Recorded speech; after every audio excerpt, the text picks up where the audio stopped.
Hello friends, कैसे हैं आप सभी। मैं उम्मीद करता हूं आप सभी अच्छे होंगे और स्वस्थ होंगे। आप सभी का स्वागत है आपके अपने यूट्यूब चैनल सागर ऑनिक्स क्लासेज पर। तो जैसा कि आप सभी को पता है फ्रेंड्स, काफ़ी दिनों से क्लासेज नहीं ले पा रहा था मैं यूट्यूब चैनल पर, आपके अपने यूट्यूब चैनल पर। लेकिन आज से आपको फिर से क्लासेज देखने को मिलने वाली है। हमने कल यहाँ पे जो हमारा क्लास 10th की जो क्लासेज है वो आप सभी को हमारे यूट्यूब चैनल पर देखने को मिल रही थी। लेकिन अब यहाँ पे क्लास 10th के साथ साथ आपको क्लास 9th की जो साइंस की जो क्लासेज है वो हम चैप्टर वाइज यहाँ पे देखने प्रोवाइड करवाने वाले हैं। और आज हमारा क्लास 9th का चैप्टर नंबर 1 डिस्कस करने वाले हैं। और चैप्टर 1 का नाम है फ्रेंड्स हमारे आसपास के पदार्थ, यानी कि मैटर इन आवर सराउंडिंग्स। इसके बारे में कंप्लीटली यहाँ पे डिस्कस करने वाले हैं easy notes with easy diagrams के साथ में। तो चलिए हम बिना देरी के हम आज की जो क्लास है उसको स्टार्ट कर लेते हैं। क्लास 10th की चिंता मत करिए, क्लास 10th की क्लासेज भी आपको कल से देखने को मिल जाएगी, ठीक है। और आज हमारा क्लास 9th का चैप्टर नंबर 1 है और इसको हम डिस्कस कर लेते हैं। तो चलिए बिना देर के हम आज की जो क्लास है उसे स्टार्ट कर लेते हैं। यहाँ पर जो नोट्स देखने को मिलने वाले हैं फ्रेंड्स वो कम्प्लीटली इजी नोट्स देखने को मिलने वाले हैं। हर वर्ड्स को, हर एक्स वर्ड्स को मैंने एक्सप्लेनेशन के साथ में यहाँ पे व्याख्या की है। तो चलिए अध्याय 1 को डिस्कस कर लेते हैं और इसके बारे में देखते हैं यहाँ पर आपको क्या क्या देखने को मिलने वाला है। आपके पार्ट नंबर 1 का नाम है हमारे आसपास के पदार्थ। सबसे पहले अगर मैं फ्रेंड्स यहाँ पे आपका जो चैप्टर नंबर 1 है उसमें एक वर्ड्स देखने को मिल रहा है आपको, पदार्थ। पदार्थ होता क्या है, ये क्या है, इसके बारे में हमें सबसे पहले पता होना चाहिए कि पदार्थ है क्या, मैटर क्या है। तो फ्रेंड्स अगर हम पदार्थ के बारे में बात करें तो फ्रेंड्स हमारे ब्रह्मांड में छोटे छोटे कण आपस में मिलकर जो नए वस्तु का जो निर्माण करते हैं। तो नए वस्तु को जो निर्माण किया जाता है वही क्या है फ्रेंड्स, यहाँ पे पदार्थ कहलाता है। यानी कि छोटे छोटे कण, जैसे ये छोटे छोटे कण हैं, ये छोटे छोटे कण क्या होंगे फ्रेंड्स, आपस में मिलेंगे और इनके आपस में मिलने से जो नई वस्तु का जो निर्माण होता है वही यहाँ पे क्या कहलाता है फ्रेंड्स, पदार्थ कहलाता है। यह आपको पता होना चाहिए। अब चलिए हम यहाँ पे देखते हैं परिभाषा, इसकी मैटर क्या है, पदार्थ क्या है। तो हमारे आसपास दिखाई देने वाली हर वस्तु जो किसी न किसी सामग्री से बनी हुई होती है उसे विज्ञान में फ्रेंड्स पदार्थ नाम दिया गया है। यानी कि हमारे आसपास जो हमारा ब्रह्मांड है, वातावरण है, उसमें कोई भी वस्तु, चाहे वो पत्थर हो, बादल हो, तारे हो, या कोई भी वस्तु जो किसी न किसी छोटे छोटे कणों से मिलकर जो बनती है उसे यहाँ पे विज्ञान में पदार्थ नाम दिया जाता है। जैसे हवा हो गया, पानी हो गया, भोजन हो गया, पत्थर हो गया, बादल हो गया, तारे हो गया, पौधे हो गए, पशु हो गए। ये क्या शुरुआत में क्या ये पहले से ही भोजन था? नहीं था। ये छोटे छोटे कण आपस में जुड़े और आपस में जुड़ने के बाद में एक नई वस्तु का निर्माण किया गया था और यही यहाँ पे क्या कहलाता है, पदार्थ कहलाता है, ठीक है। आगे फ्रेंड्स यहाँ पे पदार्थ में हम आपको ठोस अवस्था, द्रव अवस्था और गैसीय अवस्था, इन तीनों अवस्थाओं के बारे में अलग अलग कंप्लीटली इसी में देखने वाले हैं। सबसे पहले जो फ्रेंड्स यहाँ पे जो मूल लक्षण है, पदार्थ की जो मूल लक्षण है वो क्या है, क्या क्या इनके लक्षण पाए जाते हैं। तो फ्रेंड्स एक तो इसमें द्रव्यमान पाया जाता है और एक इसमें फ्रेंड्स यहाँ पे क्या पाया जाता है, आयतन। अब मैं बात करूं फ्रेंड्स द्रव्यमान की, तो द्रव्यमान को फ्रेंड्स एम से दर्शाया जाता है। द्रव्यमान का मतलब होता है किसी वस्तु का भार, किसी वस्तु या पदार्थ के भार से। यानी कि प्रत्येक पदार्थ का अपने एक द्रव्यमान होता है। द्रव्यमान पूरे ब्रह्मांड में कहीं भी बदलता नहीं है, चाहे वह पृथ्वी पर हो या फिर चंद्रमा पर। जैसे मैं एग्जाम्पल के लिए आपको बताऊं, मान के चलो एक पत्थर है, वो कितने किलो का है, 2 किलो का। कितने किलो का है, 2 किलो का। तो ये 2 किलो क्या है यहाँ पे फ्रेंड्स, द्रव्यमान है।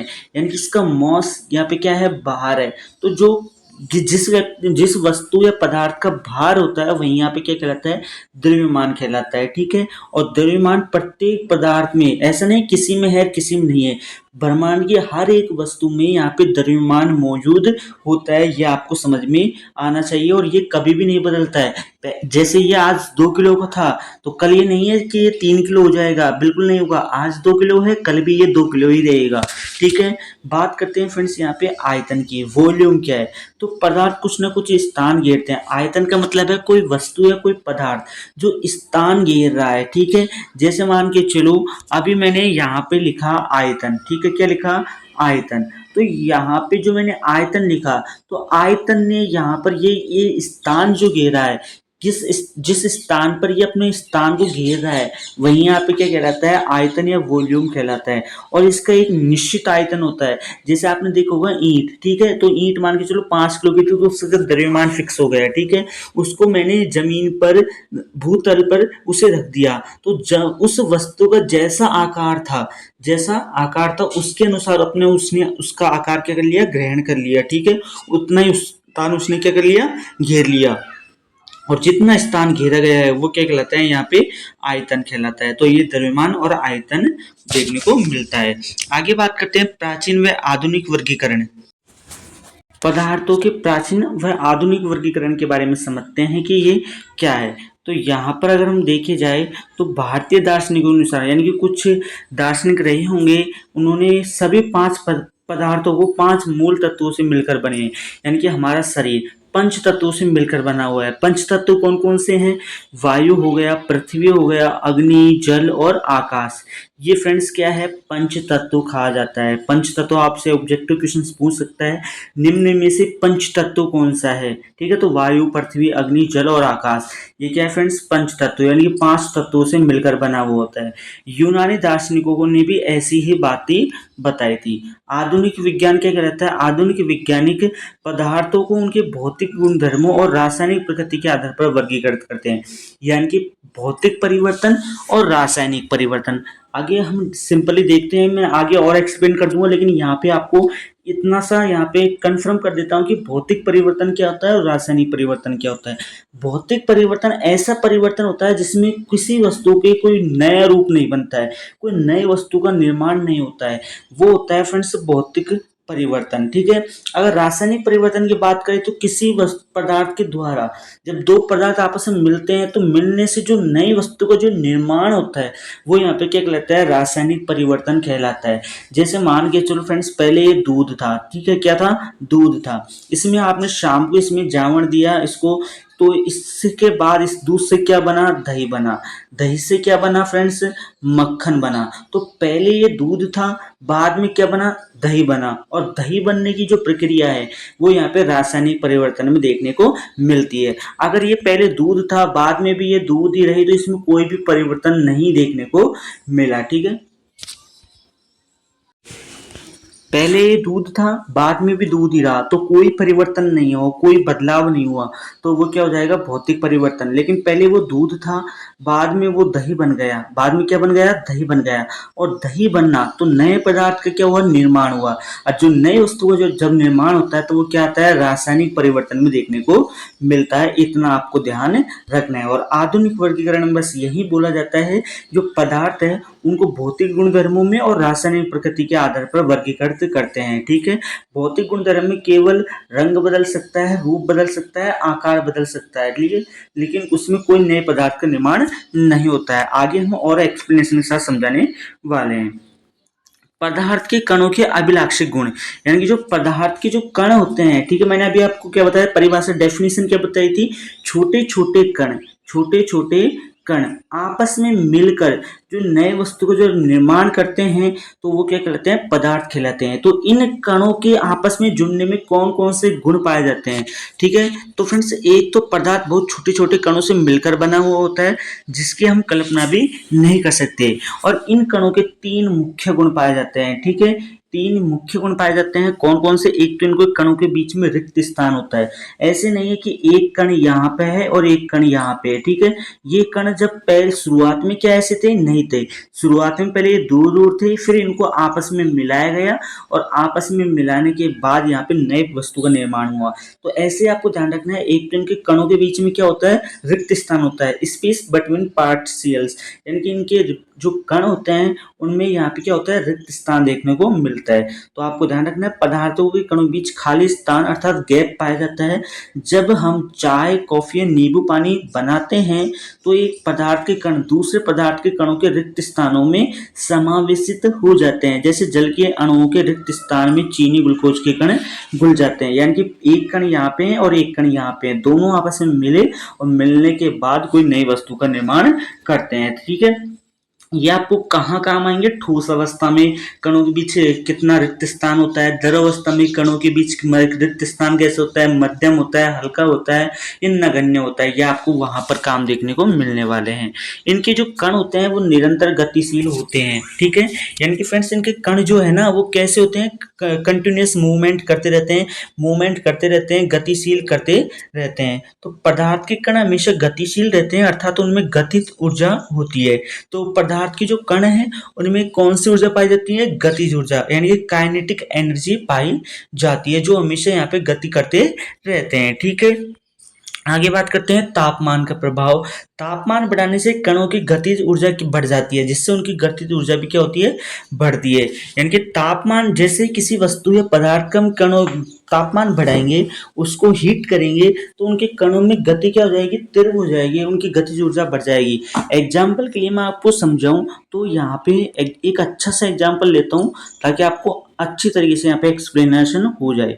ये मान के चलो फ्रेंड्स, क्या है? एक पात्र है, ठीक है। इस पात्र में फ्रेंड्स यहाँ पे जल भरा हुआ है। क्या भरा हुआ है? एक जल भरा हुआ है। और जल का रासायनिक प्रतीक चिन्ह क्या होता है? H2O, ठीक है। इस जल को मैंने क्या किया फ्रेंड्स? हीट किया, यहाँ पे गर्म किया। और गर्म करने पहले तो ये ठंडा था, लेकिन मैंने इसको इतना तापमान दिया, इतना तापमान बढ़ाया, टेम्परेचर बढ़ाया, इसको गैस की सहायता से, गैस चूल्हे की सहायता से इसे गर्म किया। और जैसे ही मैंने गर्म किया तो ये पानी क्या हो गया फ्रेंड्स? उबलने लगा। क्या होगा? उबलने लगा। और जैसे उबलने लगा तो उनके जो कण है पहले तो शांत थे, बिल्कुल कोई भी ऊर्जा उसमें देखने को नहीं मिल रही थी। लेकिन जैसे ही मैंने इसे गर्म किया तो इनके जो पानी था वो इधर से उधर गति कर रहा था। इसके कण जो हैं वो ऊपर की तरफ आ रहे थे, इधर उधर घूम रहे थे। तो ध्यान रखना है, जैसे जैसे हम किसी वस्तु या पदार्थ के तापमान बढ़ाएंगे, उसका टेम्परेचर इंक्रीज करेंगे, तो उसकी जो गतिज ऊर्जा है, काइनेटिक एनर्जी है, वो यहाँ पे क्या होती है? इंक्रीज होती है। यह आपको ध्यान में रखना है। आगे बात करते हैं फ्रेंड्स विसरण के बारे में। विसरण क्या है? तो दो विभिन्न पदार्थों के कणों का स्वतः यानी कि अपने आप मिलना ही क्या कहलाता है? विसरण कहलाता है। तापमान बढ़ाने या गर्म करने पर विसरण की दर बहुत तेज हो जाती है, और यही कारण है कि गर्म करने पर चाय और चीनी, चाय पत्ती जल्दी विसरित होकर मिल जाते हैं। अब ये भी मैंने आपको बताया ना कि जैसे जैसे हम टेम्परेचर बढ़ाएंगे तो जो वस्तु है, पदार्थ है, मैटर है, उसकी यहाँ पे काइनेटिक एनर्जी क्या होती है? बढ़ जाती है। और जब यहाँ पे विभिन्न पदार्थों के जो कण है स्वतः अपने आप ही मिल जाते हैं, कभी भी सिंगल मैटर के लिए नहीं, दो अलग अलग पदार्थों के कणों का जो स्वतः यानी कि अपने आप जो मिलते हैं, वही यहाँ पे क्या कहलाता है? विसरण कहलाता है, ठीक है। कणों एक दूसरे को आकर्षित करते हैं। कण एक दूसरे को यहाँ पे क्या करते हैं? अट्रैक्शन करते हैं। अट्रैक्शन बिटवीन पार्टिकल्स, यानी कि जो इनकी जो कण है, पदार्थों या वस्तु के जो कण है, वो एक दूसरे को अपनी ओर क्या करते हैं? खींचते रहते हैं।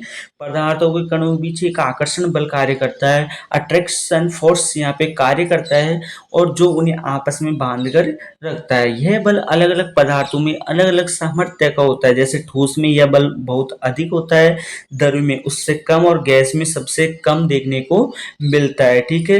गैस में जो आकर्षण बल पाया जाता है ना, वो बहुत ही कम पाया जाता है, क्योंकि जो गैस है वो चारों ओर फैल जाती है। उसका आकार और आयतन क्या होता है? अनिश्चित होता है। उसके ना तो आकार का अनुमान लगा पाते हैं और ना ही हम आयतन का अनुमान लगा पाते हैं। और ये इसलिए यहाँ पर इनके जो पदार्थ या वस्तु के जो कण है ना, वो एक दूसरे को अपनी ओर आकर्षित करते हैं। और ठोस जो अवस्था होती है उसमें जो पदार्थों के कण है ना, वो सबसे ज्यादा आकर्षित करते हैं। आपने देखा होगा ईंटों के कण एक दूसरे को अच्छी तरीके से कसकर बंधे हुए होते हैं, ठीक है। एक दूसरे को कसकर बंधे रखते हैं, यानी कि एक कण दूसरे को अपनी ओर बिल्कुल खींचे रखता है। तो वो यहाँ पे ठोस में यह बल बहुत अधिक होता है, द्रव में थोड़ा सा कम पाया जाता है, और गैस में सबसे कम देखने को मिलता है आकर्षण बल, ठीक है। ये आपको ध्यान रखना है। पदार्थ की अवस्था, ठीक है, स्टेटस ऑफ मैटर, यानी कि गुणों के आधार पर पदार्थ को तीन अवस्थाओं में बांटा गया है: ठोस, द्रव और गैस, यानी कि सॉलिड, लिक्विड और गैस। ये यहाँ पे थ्री पार्ट्स ऑफ यहाँ पे मैटर्स देखने को मिलते हैं, ठीक है। अब मैं बात करता हूँ यहाँ पे ठोस अवस्था की। सबसे पहले मैं आपको एक्सप्लेनेशन करके बता देता हूँ, फिर मैं आपको इसको अच्छी तरीके से एक्सप्लेन करके बताऊंगा। ठोस अवस्था, ठोस अवस्था क्या होती है? जिस वस्तु का या पदार्थ का आकार और आयतन दोनों ही क्या हो? निश्चित होते हैं। दोनों ही क्या हो? निश्चित होते हैं, यानी कि आकार और आयतन दोनों ही क्या होता है फ्रेंड्स यहाँ पे निश्चित होता है। आकार का मतलब होता है उसकी आकृति कैसी है, ठीक है, और उसका आयतन, आयतन का मतलब होता है फ्रेंड्स वो कितना स्थान घेर रहा है, ठीक है। जैसे ईंट है, क्या है, ईंट है, ईंट का फ्रेंड्स क्या है, आकार निश्चित है, क्या है, आकार निश्चित है। और इस ईंट को मैंने मान के चलो यहाँ से हटाकर मैंने दूसरी जगह रख दिया, तो उसने जहां पर जितना स्थान घेरा था उतना ही स्थान वो दूसरी जगह पर घेर रहा है, ठीक है। यानी कि अगर 5 सेंटीमीटर का उसने वहां पर आकार घेरा था, स्थान घेरा था, तो दूसरी जगह भी वो 5 सेंटीमीटर का आकार घेरेगा, उतना ही स्थान घेरेगा। तो ये क्या होती है फ्रेंड्स, ठोस अवस्था। द्रव अवस्था में आकार तो अनिश्चित होता है, लेकिन इसका जो आयतन होता है ना वो क्या होता है, निश्चित होता है। आकार इसमें अनिश्चित होता है और आयतन क्या होता है, निश्चित होता है। तो ठोस अवस्था के बारे में बात करते हैं। इनका एक निश्चित आकार यानी कि स्पष्ट सीमा और स्थिर आयतन होता है, यानी कि इनका आकार और आयतन क्या होता है, निश्चित होता है। इनमें संपीड्यता क्या पाई जाती है, नगण्य होती है। संपीड्यता का मतलब होता है किसी वस्तु या पदार्थ को पतले तारों के रूप में न खींचना, उन्हें दबाकर या उन्हें दबाव देकर कोई दबाया नहीं जा सकता उन्हें, ठीक है। यानी कि कोई ईंट है, क्या हम उसको दबा सकते हैं, हाथों की सहायता से उसे आसानी से दबा सकते हैं। मान के चलो लोहा है, लोहे को हम यहाँ पे हाथों की सहायता से आसानी से दबा सकते हैं, बल या फिर उस पर फोर्स दबाकर उसे आसानी से स्पंज कर सकते हैं, नहीं कर सकते। तो जिस वस्तु को हाथों की सहायता से या किसी वस्तु की सहायता से आसानी से दबाया नहीं जा सकता, तो उस वस्तु का यहाँ पे क्या कहते हैं फ्रेंड्स, संपीड्यता कहते हैं, ठीक है। और जो ठोस अवस्था होती है उनमें संपीड्यता क्या पाई जाती है, बिल्कुल कम पाई जाती है। अत्यधिक बल लगाने पर ठोस टूट तो सकते हैं लेकिन उनका आकार नहीं बदल सकता। लेकिन अब मान के चलो लोहा है, लोहे को हम हाथों की सहायता से तो बल लगाकर नहीं दबा सकते, लेकिन किसी लोहे जैसी वस्तु की सहायता से आसानी से पीट कर उसका आकार में क्या कर सकते हैं, बदलाव नहीं कर सकते। उसको जैसे हम यहाँ पे बल देंगे, फोर्स करेंगे उसे, तो उसके जो कण है वो टूट सकते हैं लेकिन उसके आकार में बदलाव नहीं होगा, ठीक है। अपवाद जैसे दिखने वाले पर्सन, ठीक है। रबर बैंड, रबर बैंड को खींचकर आकार तो बदला जा सकता है, फिर भी ये ठोस है। ऐसा है इसलिए है क्योंकि बल हटाने पर ये वापस अपनी मूल स्थिति में आ जाता है। मान के चलो रबर बैंड है, ठीक है, यानी कि रबर बैंड को जैसे आपने मान के चलो हाथों की सहायता से बल दिया, फोर्स दिया, उसे खींचकर बदला गया, ठीक है, उसके आकार को परिवर्तित कर दिया गया। लेकिन जैसे हमने फोर्स हटाया उस वस्तु या पदार्थ से, जैसे हमने बल को हटाया, तो वो वापस से पुनः उसी अवस्था में आ गया जैसे वो पहले की अवस्था में था। तो ये यहाँ पे क्या लगता है, यहाँ पे ठोस अवस्था पाई जाती है, ठीक है। चीनी और नमक, ये जिस बर्तन में रखे जाए उसी का आकार ले लेते हैं, लेकिन ये ठोस है क्योंकि बर्तन बदलने पर भी इनके छोटे छोटे क्रिस्टलों का आकार और आयतन कभी नहीं बदलता, ठीक है। यानी कि पहले जितना आकार घेर रहे थे, जितना आयतन ही घेर रहे थे, जितना आकार इसका था, आकृति थी, जितना इनका स्थान था, उतना ये क्या करते हैं, स्थान बर्तन के अनुसार आकार तो बदल लेते हैं, वो अपने आकार और आयतन कभी नहीं बदलते, ठीक है। स्पंज, स्पंज को दबाकर संपीड़ित किया जा सकता है। ऐसा इसके बीच मौजूद छोटे छोटे वायु कोटरो यानी गैप के कारण होता है। दबाने पर हवा बाहर निकल जाती है और छोड़ने पर वापस भर जाती है, इसलिए यहाँ पर क्या है, ठोस है। द्रव अवस्था, द्रव अवस्था में क्या होता है, आकार निश्चित नहीं होता, यानी कि आकार इसका क्या होता है, अनिश्चित होता है, लेकिन इसका जो आयतन है वो क्या होता है फ्रेंड्स, निश्चित होता है। तो द्रव अवस्था लिक्विड स्टेट में क्या होता है, इनकी आकार का अनिश्चित होता है लेकिन इसका जो आयतन है वो क्या होता है, निश्चित होता है। जिस बर्तन में इन्हें रखा जाए ये उसी का आकार ले लेते हैं। इनमें बहाव होता है लेकिन इसलिए दृढ़ नहीं बल्कि तरल होते हैं, ठीक है। द्रव अवस्था में जिस बर्तन में इनको रखा जाए उसी के अनुसार ये आकार ग्रहण कर लेते हैं और इनमें क्या पाया जाता है, बहाव पाया जाता है, इसलिए दृढ़ नहीं होते, कठोर नहीं होते।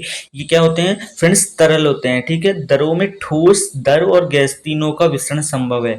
ध्यान से सुनना मेरी बात को। जो फ्रेंड्स जल है, ठीक है, जल जो है वो तीनों अवस्थाओं में पाया जाता है, ठोस अवस्था, द्रव अवस्था और गैस अवस्था।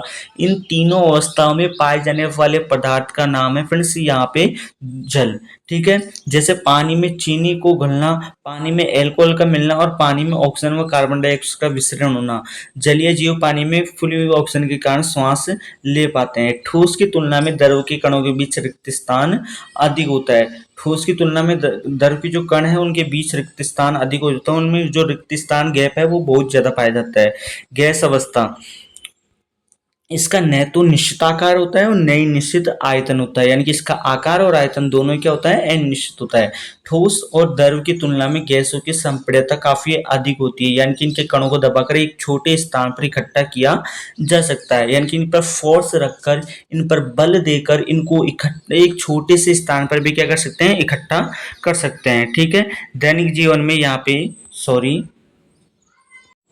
दैनिक जीवन में यहाँ पे उपयोग क्या है, यानी कि दैनिक हमारी जो दिनचर्या है उसमें क्या क्या उपयोग होते हैं गैस अवस्था के। तो एलपीजी, एलपीजी का पूरा नाम है लिक्विड पेट्रोलियम गैस, यानी कि द्रवीकृत पेट्रोलियम पदार्थ, ये इसका नाम है। रसोई गैस सिलेंडरों में गैसों को अत्यधिक संपीड़ित करके द्रव रूप में भरा जाता है, यानी कि जो गैस है उसके एक छोटे से पात्र में इकट्ठा करके भरा जा सकता है। ऑक्सीजन सिलेंडर, अस्पतालों में मरीजों को दी जाने वाले ऑक्सीजन को भी द्रवीकृत संपीड़ित करके रखा जाता है, यानी कि इन्हें इकट्ठा करके एक छोटे से पात्र में भी यहाँ पे रख सकते हैं। सीएनजी, संपीड़ित प्राकृतिक गैस का पूरा नाम है, और वाहनों के ईंधन के रूप में, वाहनों की जो ईंधन है उनके रूप में इनको देखा जाता है। ठीक है। वाहनों के ईंधन के रूप में उपयोग किया जाता है सीएनजी गैस को। एलपीजी गैस घरेलू गैस में उपयोग किया जाता है, और सीएनजी गैस है वो यहाँ पे जो वाहनों के जो ईंधन होते हैं उनमें उपयोग किया जाता है। ठीक है। आगे बात करते हैं अवस्था परिवर्तन, तापमान और दाब का प्रभाव, जिसमें हमारे नंबर पर आता है गलनांक, यानी कि मेल्टिंग पॉइंट। जिस न्यूनतम तापमान पर ठोस पिघलकर द्रव बन जाता है वह उसका गलनांक कहलाता है। बर्फ का जो गलनांक होता है वो 273.15 डिग्री केल्विन या 0 डिग्री सेल्सियस होता है। आपको ध्यान रखना है 0 डिग्री सेल्सियस में फ्रेंड्स 273.15 डिग्री केल्विन तापमान होता है, और ये बर्फ का गलनांक देखने को मिलता है। अब गलनांक क्या होता है, ध्यान से समझो। जिस न्यूनतम तापमान पर कोई ठोस पदार्थ है वो पिघलकर द्रव बन जाता है, ठीक है, द्रव बन जाता है, वह उसका क्या कहलाता है, गलनांक कहलाता है। मान के चलो फ्रेंड्स ये लोहा है, इस लोहे को मेरे को कितना टेम्परेचर देना पड़ेगा कि ये जो लोहा है वो पिघल जाए, क्या है, पिघल जाए। और जितना टेम्परेचर मेरे को चाहिए होगा इसको पिघलाने के लिए, वही यहाँ पे इसका क्या कहलाता है, गलनांक कहलाता है। तो जितना हमें टेम्परेचर की आवश्यकता होगी, जितने न्यूनतम, मान के चलो इसे यहाँ पे 64 डिग्री सेल्सियस तापमान की आवश्यकता होगी इसे पिघलाने के लिए, लेकिन मैं इसे 60 डिग्री सेल्सियस तापमान दूंगा तो ये क्या पिघलेगा, नहीं पिघलेगा। इसे 64 डिग्री सेल्सियस तो कम से कम चाहिए होगा इसे पिघलाने के लिए। तो यहाँ पे 64 डिग्री सेल्सियस यहाँ पे क्या हो गया, कम, इसका न्यूनतम तापमान हो गया। तो यहाँ पे जिस न्यूनतम तापमान पर ठोस पिघलकर द्रव बन जाता है वह उसका गलनांक कहलाता है। और बर्फ का जो गलनांक है वो 273.15 डिग्री केल्विन होता है, और 0 डिग्री सेल्सियस में 273.15 डिग्री केल्विन तापमान होता है। गुप्त उष्मा क्या होती है, गलनांक पर पहुंचने के बाद, यानी कि कोई वस्तु पिघलने के बाद जब तक पूरी तरह बर्फ पिघल कर नहीं जाती तापमान 0 डिग्री सेल्सियस नहीं बदलता। लगातार दी जाने वाली ऊष्मीय ऊर्जा बर्फ के कणों के पारस्परिक आकर्षण बल को तोड़ने और अवस्था बदलने में अवशोषित हो जाती है। इस छुपी हुई ऊष्मा को गुप्त ऊष्मा कहते हैं, यानी कि जो आकर्षण बल है उनको तोड़ने और उसके अवस्था को परिवर्तित करने में अवशोषित जो ऊष्मा होती है उस छुपी हुई ऊष्मा को यहाँ पे क्या कहते हैं, गुप्त ऊष्मा कहते हैं। आगे बात करते हैं बॉइलिंग पॉइंट की, यानी कि क्वथनांक के बारे में। वायुमंडलीय दाब पर वह तापमान जिस पर द्रव उबलने लगता है और गैस में बदलने लगता है उसे क्वथनांक कहते हैं, और जल का क्वथनांक 373 केल्विन या 100 डिग्री सेल्सियस होता है। अब क्वथनांक क्या होता है, वायुमंडलीय दाब जिस पर कोई द्रव है वो उबलने लगता है, और वो जब तक वो वाष्प में नहीं बदलने लगता है, तो जब तक वो वाष्प में या ऊष्मा के रूप में नहीं बदल जाता तो वो क्या कहलाता है, क्वथनांक कहलाता है। जैसे ठंडा जल है, क्या है, ठंडा जल है, इस ठंडे जल को मेरे को कितना टेम्परेचर देना होगा, कितना टेम्परेचर मेरे को इसको हीट करना होगा कि ये जो ठंडा जल है वो उबलने लग जाए, और जब तक ये उबलने नहीं लगेगा तब तक इसको टेम्परेचर देता रहूंगा, और यहाँ पे जो जब तक इसके जो ठंडा जल है वो वाष्प के रूप में उत्सर्जित नहीं हो जाता। तो यानी कि वायुमंडलीय दाब पर वह तापमान जिस पर द्रव है वो उबलने लगता है और वाष्प में बदलने लगता है, उसे यहाँ पे कहते हैं क्वथनांक, ठीक है। और जल का जो क्वथनांक होता है वो 100 डिग्री सेल्सियस होता है। 100 डिग्री सेल्सियस तापमान पर फ्रेंड्स ये क्या होता है, उबलने लगता है, और उबलने के बाद ये यहाँ पे वाष्प के रूप में बदलने लगता है। और 100 डिग्री सेल्सियस में यहाँ पे 373 केल्विन क्वथनांक बॉइलिंग पॉइंट माना जाता है। भाप से अधिक जलन क्यों होती है? 100 डिग्री सेल्सियस के उबलते पानी की तुलना में उसी तापमान की भाप से अधिक तीव्र जलन महसूस होती है। इसका कारण यह है कि भाप के कणों में वाष्पीकरण की गुप्त ऊष्मा के रूप में अतिरिक्त ऊष्मा अवशोषित होती है, ठीक है, ये आपको ध्यान में रखना है।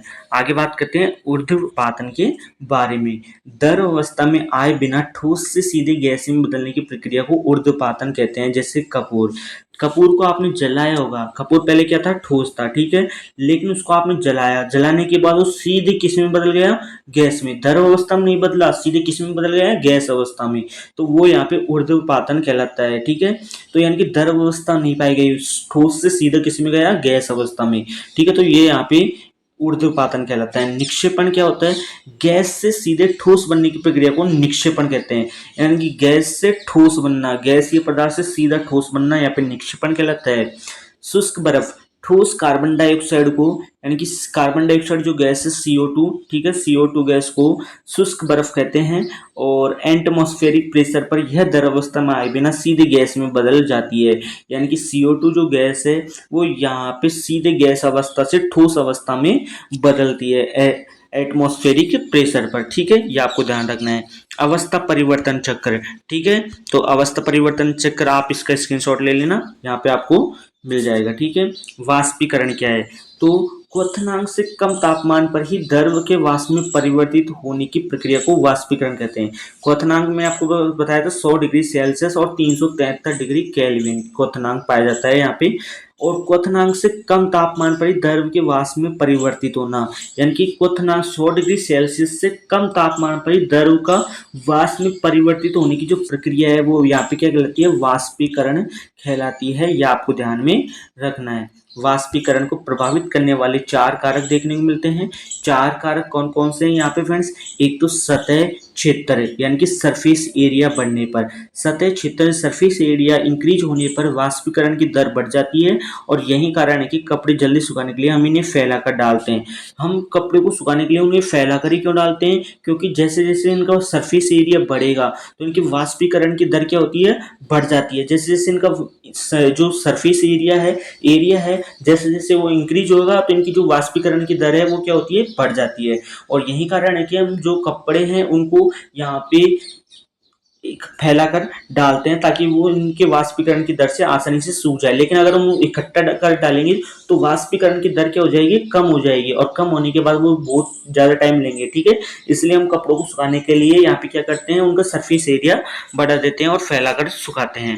तापमान में वृद्धि, तापमान बढ़ने पर कणों की गतिज ऊर्जा बढ़ जाती है, जिससे वाष्पीकरण तेज होता है और धूप में कपड़े जल्दी सूखते हैं।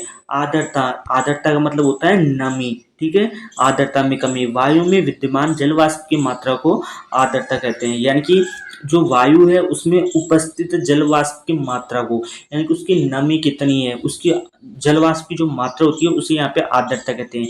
यदि हवा में जल व कणों की मात्रा पहले से अधिक होगी तो वाष्पीकरण की दर क्या हो जाएगी, घट जाएगी, और आर्द्रता कम होने पर वाष्पीकरण क्या होता है, यहाँ पे तेज होता है।